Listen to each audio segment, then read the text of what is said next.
If you don't want to go outside and are stuck sitting at your windowsill, just take a look around inside and enjoy fake nature with Phil.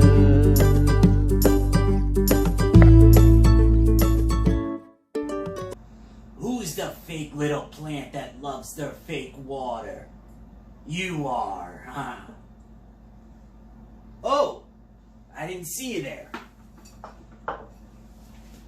Well, Camp Can Doers, I'm glad you could join me here today for Fake Nature with Phil. I, of course, am Phil, your fake nature fake expert. Today's episode, we're going to be looking at some fake botany, which is the fake study of plants. Now, I think I saw two little plants here already today. In fact, I see them right now. Two little fake plants sitting in my own bathroom. Fake nature.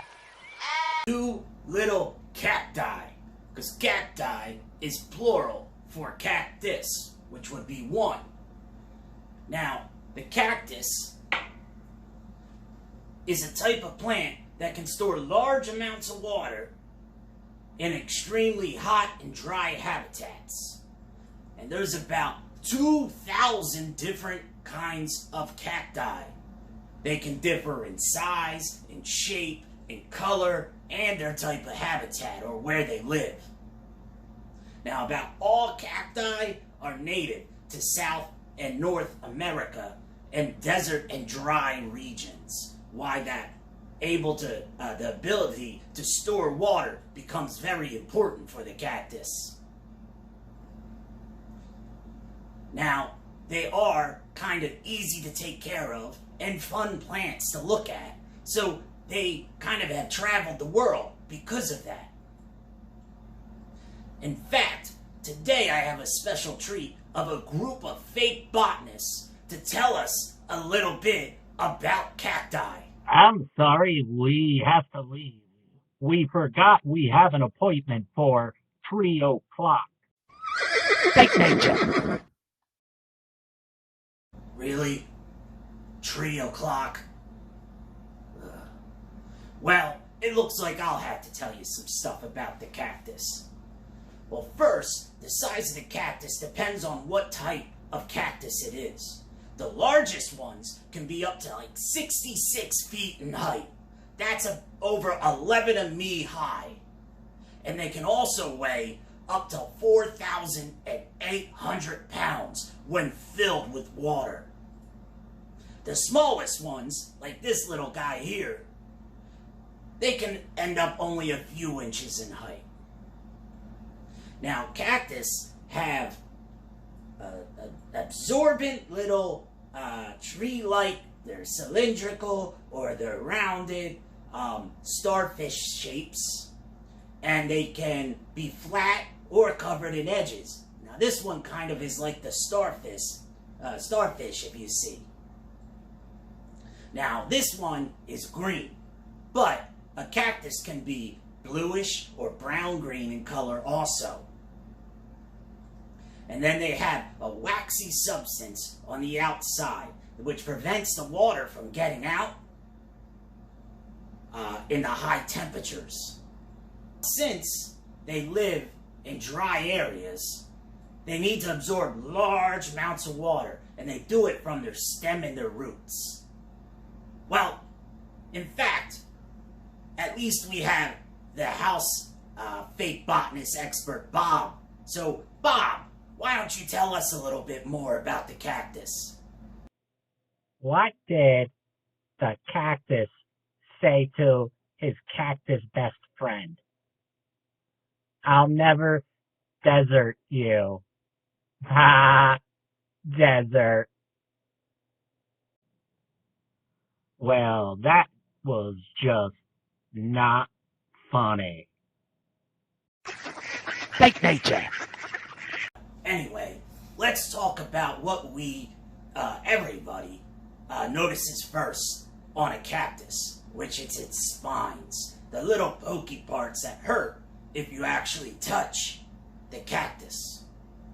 Now, they're instead of leaves, and the spines can actually be soft or hard, and they are straight or curved, arranged in rows, or even scattered. They can differ on every cactus, but they can reach 6 inches in length on certain cactus.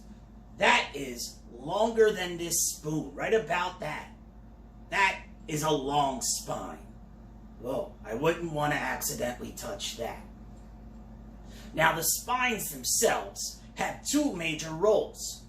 One, they help prevent the loss of water in the cactus. But also, they prevent animals from trying to nibble at the cactus and eat a plant, and so the animals know, stay away from the cactus unless you want to get stuck by a spine, which I don't think they would want. There's one thing that my fake cacti will never have, and people often forget about it when it comes to real cacti, and that's their flowers. Cacti have dormant periods and then periods of intense growth, and that's when their flowers will blossom. However, these periods of growth require enough water and sunlight, and they're shorter than periods of rest typically. The size and shape of a cactus flower depends on the species of the cacti, but they can be white, red, orange, pink, or even blue in color. And amazingly, butterflies, bees, moths, hummingbirds, and even bats help make sure that the cactus can grow its flowers. Fake nature. Let's talk about the 2 cacti that I have in my house. This one is a fake melocactus, or also known as the Turk's cap cactus. There's about 30 or 40 different types of these kind of cacti. That's quite a lot. Now, these are mostly found in the Caribbean, in South America, Western Mexico, a lot of places below the United States. But the other one, which is the Pachyscereus cactus, has about 9 to 12 different types. And these grow large, and they can be found in the United States and southern Arizona, but they can also be found if you go further south into Mexico. These can grow up to be about 50 feet tall, and they can have a width of 3 feet. That's a big cacti. Fake nature. Well, that's all I have for the cactus here on Fake Nature with Phil. But I do think I saw our next plant over on my kitchen table. Yep, there it is now. A fake plant sitting on my kitchen table so I can look at a pretty flower whenever I eat dinner. Fake nature. That's right. The next plant is the orchid. It's one of the largest out of 2 families of flowering plants. There's more than 25,000 different types of orchid that scientists have documented. And they believe that there could be more out in tropical areas that they haven't found yet. On top of that, scientists like to make hybrids of these plants that create new ones that weren't even existing in the world before.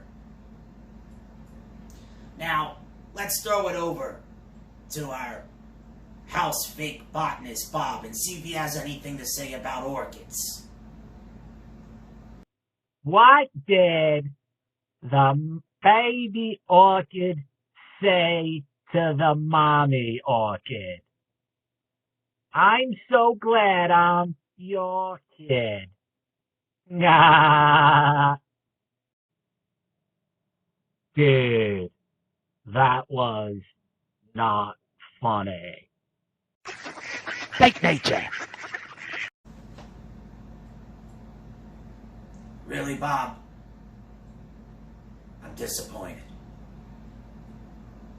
Well, another interesting thing about an orchid is that vanilla, the flavor, like in ice cream, is from an orchid plant. Cool. Also, that they found pollen on the back of a bee that was about 10 to 15 million years old. So orchids have been around for a very, very long time. Now the size and the shape and the texture of the leaves depend on where you find the orchid. Orchids that live in dry climates have thick leaves that are kind of waxy, and then ones that live in warm and humid areas have very long, thin, elongated leaves. And then some orchids don't even have leaves at all. But let's talk about the prettiest part of the plant, the flower. With over 25,000 documented species of orchid, you're going to get a lot of different types of flowers. But the one thing that stays the same with most orchid flowers, and why people probably like them, is that they have a bilateral symmetry, which is kind of like a human face. So if a line is drawn vertically down the middle of the flower, the two halves are mirror images of each other. Fake nature. Well, it makes me sad, but that's the end of today's episode of Fake Nature with Phil. I want to thank you all for watching today. And if you have a fake plant that you would want to share a picture of, make sure to use the hashtag Fake Nature, and then all the other campers can see your fake nature. Have a good day.